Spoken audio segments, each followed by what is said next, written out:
c'est une Mercedes, donc une W123, une 240D. Elle est de 1982. C'est un véhicule qu'on a acquis récemment, très récemment, puisque c'est une première main. C'est un véhicule qui n'a connu qu'un seul et unique propriétaire, qui est plutôt rare. Elle a aujourd'hui un petit peu plus de 230 000 km, ce qui est rien pour le modèle, c'est le rodage.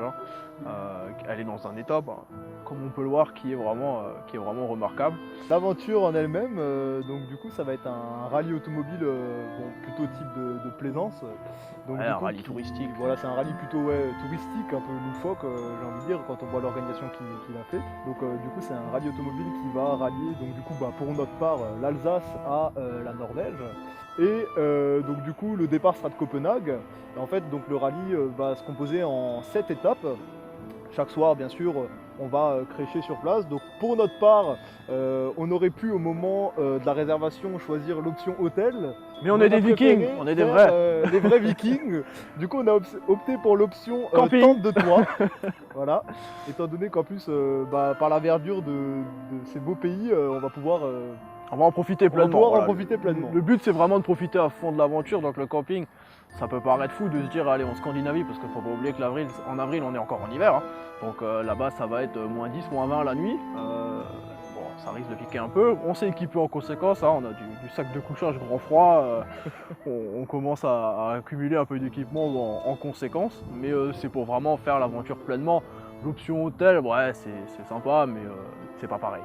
C'est pas pareil. Après tout le monde part pas forcément en ancienne, c'est pas un rallye qui est réservé qu'aux vieilles voitures, c'est un rallye qui est finalement ouvert à tout le monde avec tout type de voiture, dans le simple esprit de l'aventure finalement et du partage.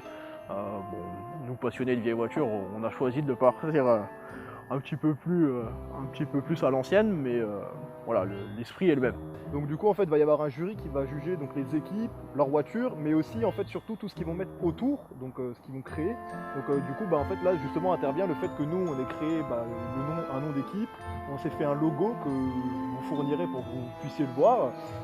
Bien sûr on va se fournir en conséquence, on va acheter des déguisements, on va faire un bouclier viking pour voilà qu'il y ait un peu de personnalisation sur la voiture pour justement gagner des points.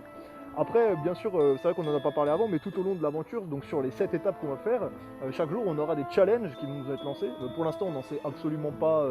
On sait rien à l'avance, on peut pas tricher, mais. Donc voilà. Après, on a peut-être une petite idée, étant donné que voilà, les organisateurs sont un peu loufoques, on va dire, parce que c'est vrai que sur le rallye de Budapest, il y avait des défis un petit peu. Des défis un peu sympas. Un peu sympas, voilà. Quoi. Donc voilà, on sait pas non plus trop à quoi s'attendre, mais c'est vrai que du coup, là-dessus, pareil, on va pouvoir grappiller des points. C'est pas du tout un rallye de vitesse, c'est vraiment un rallye pour prendre du plaisir. Donc d'une part un classement par rapport au départ, donc une ancienne rapporte plus de points qu'une moderne, déjà tout bénéf pour nous. Après un équipement particulier donne des points, un style d'équipe va donner des points, et après c'est en fonction des challenges, est-ce qu'on va faire les challenges ou pas, est-ce qu'on va juste tracer la route. Voilà, il y a plein de choses qui rapportent des points ou qui en font perdre si on triche, mais bon, il n'y a pas de raison de tricher. Celui qui tricherait pendant une étape devrait faire la suivante avec un cactus dans la voiture. On ignore la taille du cactus. Voilà, c'est ça aussi. donc ouais, là-dessus, c'est vrai que voilà. Et du coup, pour en revenir du coup sur le nom de l'équipe, donc du coup nous on a choisi, étant donné qu'on est frères, du coup le nom de notre équipe ça va être les Elsace Brothers, comme on est tous les deux alsaciens, et comme on est tous les deux frères, c'est mieux, ouais. ça va de soi.